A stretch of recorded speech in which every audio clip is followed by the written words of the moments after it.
listening to Give God 90, where we're not afraid of the tough biblical questions, because we will dig through the language, the culture, and the history to find the truth revealed in the words of our Creator.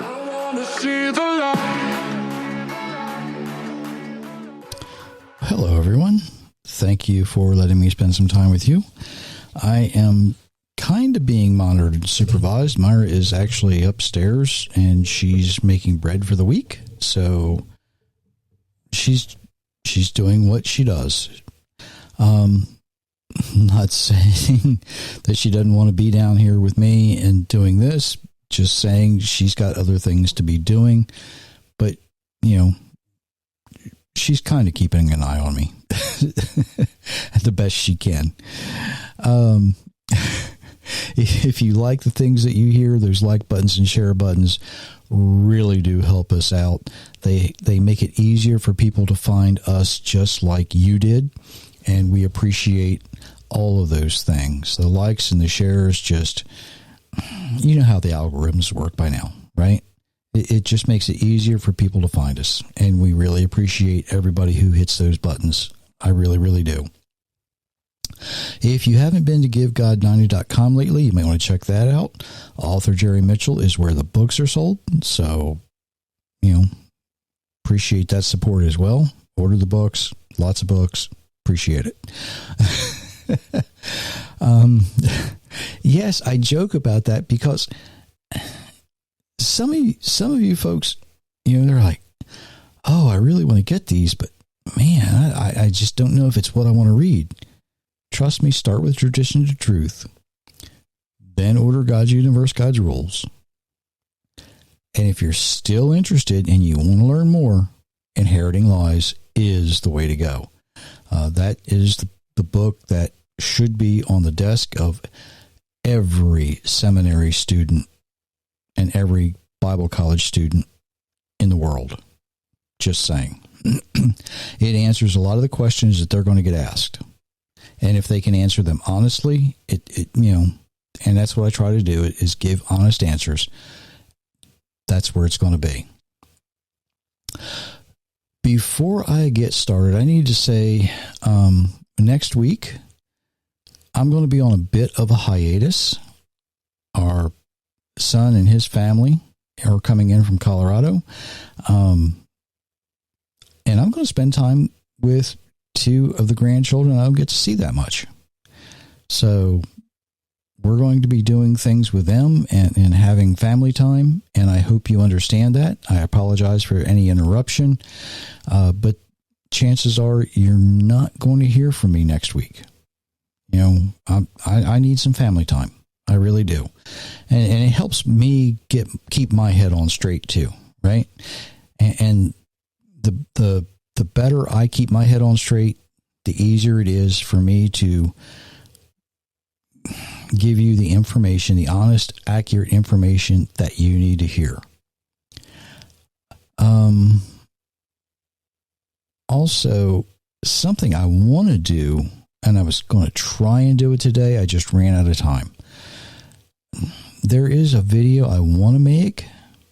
It will be on YouTube, and I'll put it on, it's going to be short. It's going to be short. But I'll put it on MeWe, and I'll put it on the Tor Network. I hope I can get to it this week. I want to. That is my plan. Not sure it's going to happen. It's something I've been thinking a lot about here lately, and I want it to happen.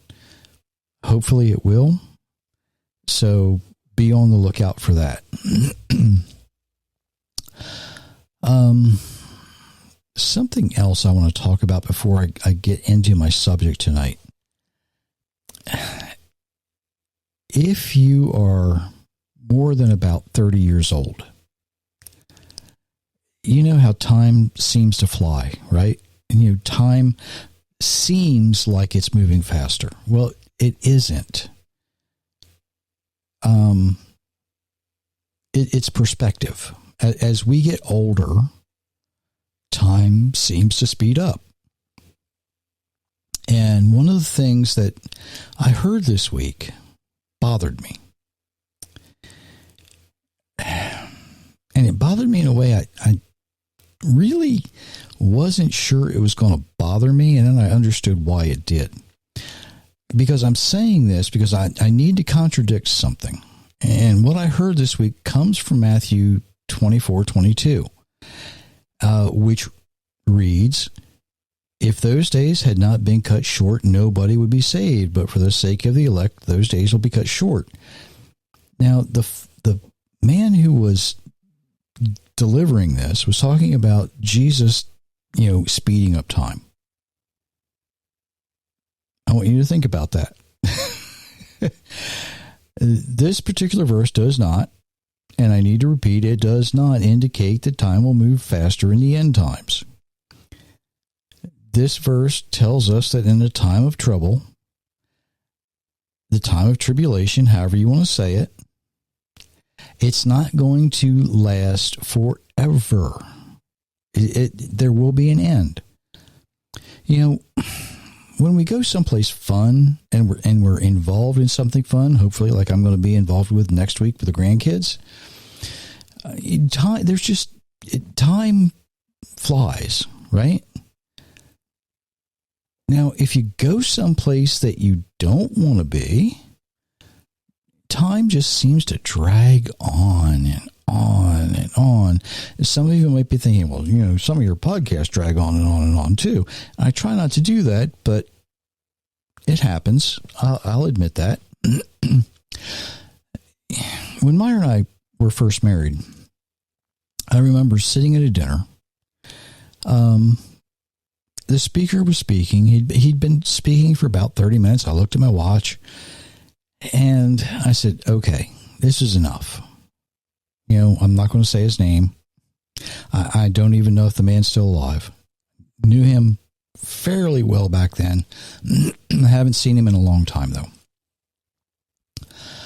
Didn't have anything to do with religion. It had to do with agriculture. He had said everything he needed to say. So, me being me, I took my pen out of my pocket. There was a paper tablecloth on the table. You know how some of these banquets are, I hope. And every minute I would put a hash mark on the tablecloth. And he's watching.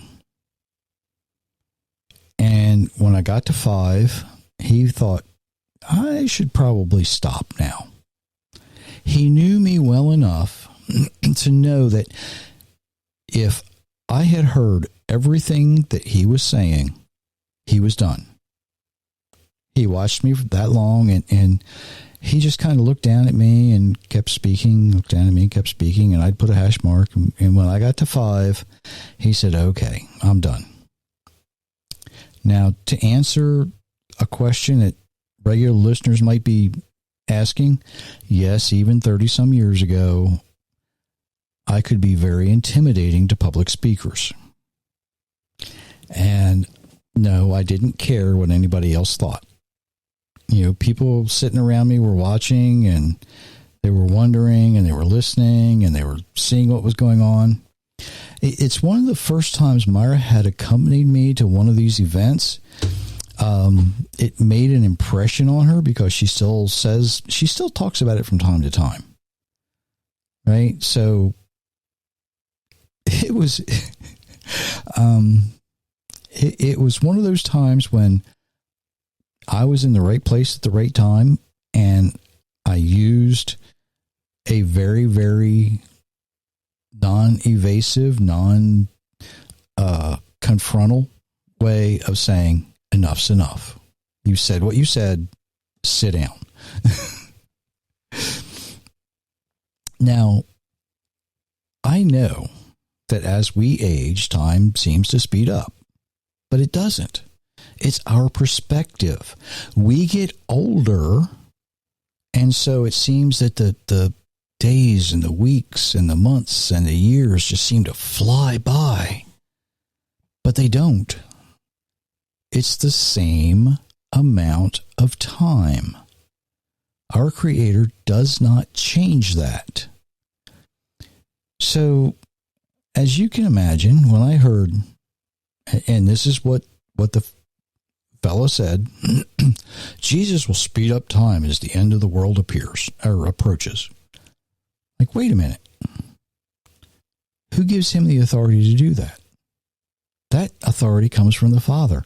And I'm going to refer to Psalm 110, which reads in part, sit at my right hand until I make your enemies a footstool.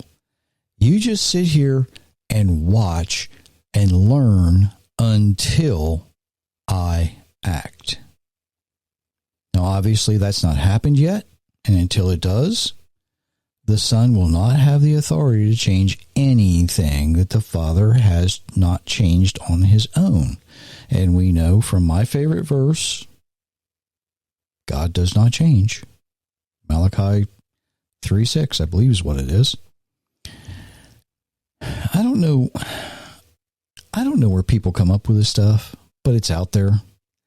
And my advice is to question everything you hear. And what you hear, you hold up to the authority of the entire or the whole Bible.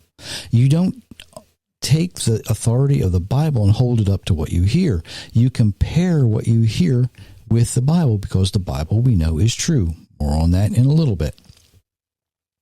There's some crazy things out there, and it's getting more and more ridiculous all the time. It's getting more and more ridiculous all the time.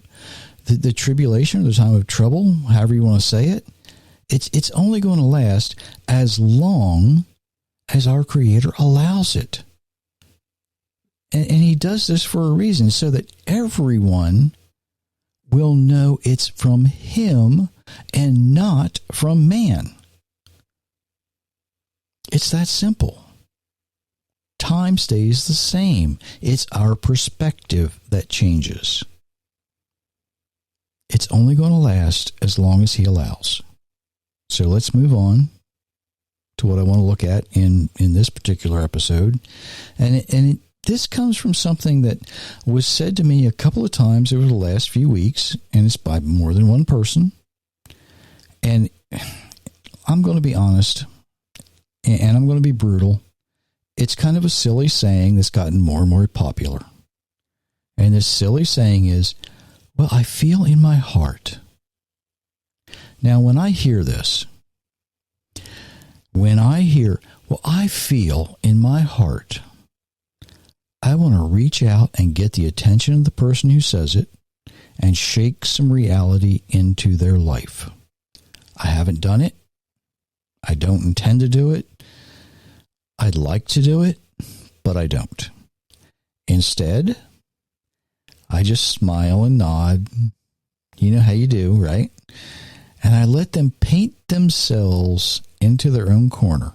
I let them trap themselves into the snare that they just set. And that's exactly what it is.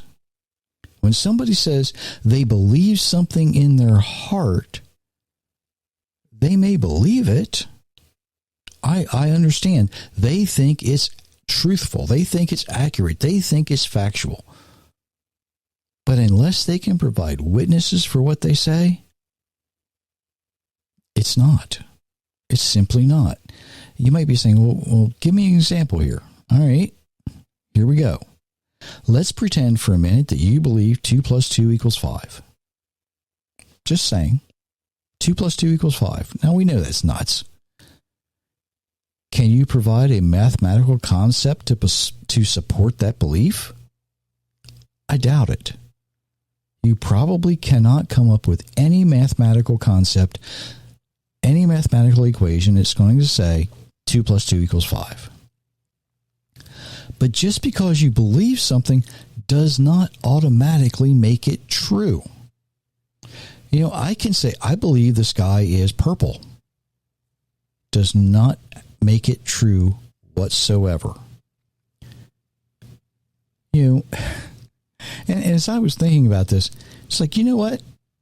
I want to believe that I have $100 billion in the bank. And as much as I want to make that, reality for me, it is very, very far from truthful. Right? As nice as it would be. let's face it. I'm not Elon, right? I'm not some small country. I don't have that kind of money. I'm not sure if I did, I'd probably just spend it on something kind of crazy anyway. Like, let's see if I can find the original manuscripts of the Bible so everybody can know exactly what the original writers had written. That's what I'd do with it. But that's just me. I don't have that kind of money. No matter how much I might want to believe it, I don't have it. My bank would say, nope, you don't have it. Not going to happen. You can't pay that bill. Just because you believe something does not make it true. It does not make it legitimate. Think about this. How many divorced people do you know? How many divorced people do you know? Now, and here's where it gets not technical, not complicated, but contextual. How many divorced people do you know that knew in their heart when they got married, the person they wanted to be with, that was the person they wanted to be with for the rest of their life? They knew beyond the shadow of any doubt that they wanted to live with that person. They wanted to be with that person. And all of a sudden, something changed, either within themselves or within the other person. Now, in their heart, they believed, but something changed. Why did something change? Well, kind of a lot of reasons, but primarily it comes from what we believe in the Bible. Jeremiah 17:19, the heart is deceitful above all things and beyond cure. Who can understand it? The heart is deceitful. I believe it in my heart, but the heart is deceitful. Proverbs 28:26, he who trusts in himself is a fool. But the one who walks in wisdom will be safe. The one who trusts himself in is a fool. I believe it in my heart. It's foolish. And quite honestly, I think that's where Mark gets his information from.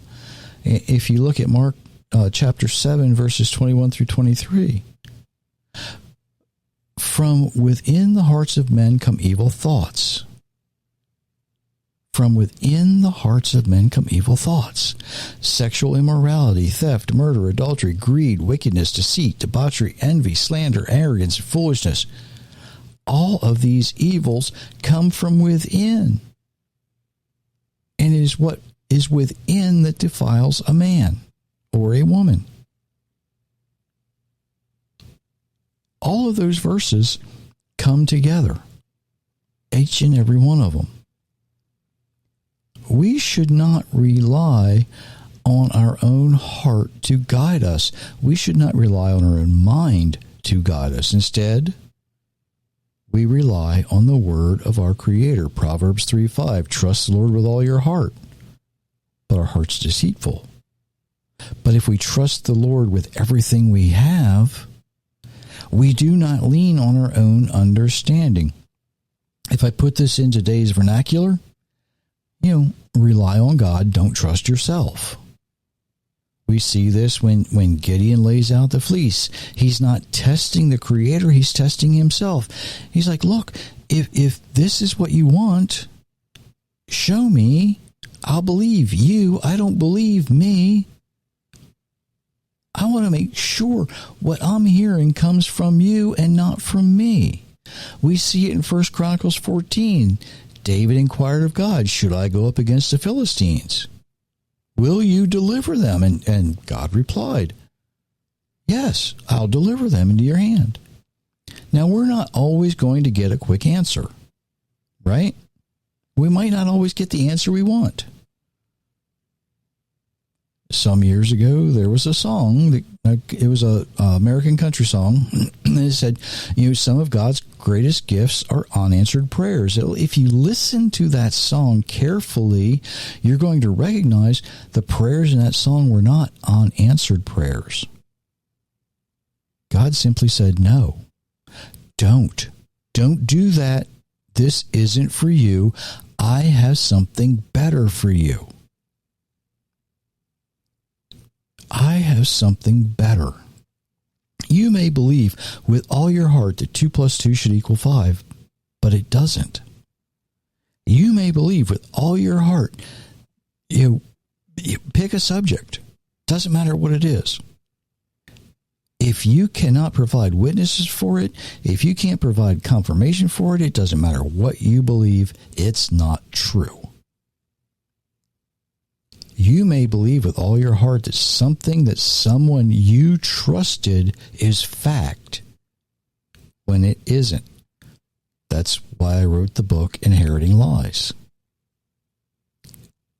What I'm saying here is we need to test everything.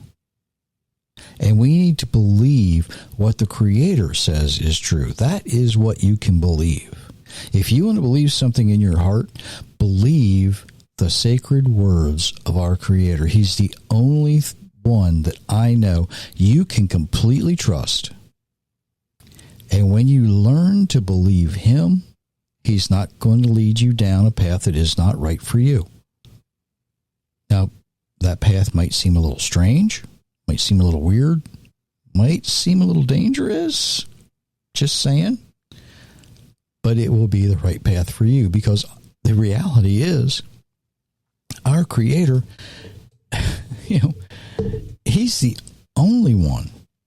He's the only one that you can believe. He gives you the truth of His sacred word. You can believe that. Don't believe in your heart. Believe because your Creator said it. Don't believe, well, I think, therefore it must be. Read His words. Put those in your heart. And believe that. Don't believe yourself. Believe the one who created you. So until next time, I do wish you many, many blessings, everyone.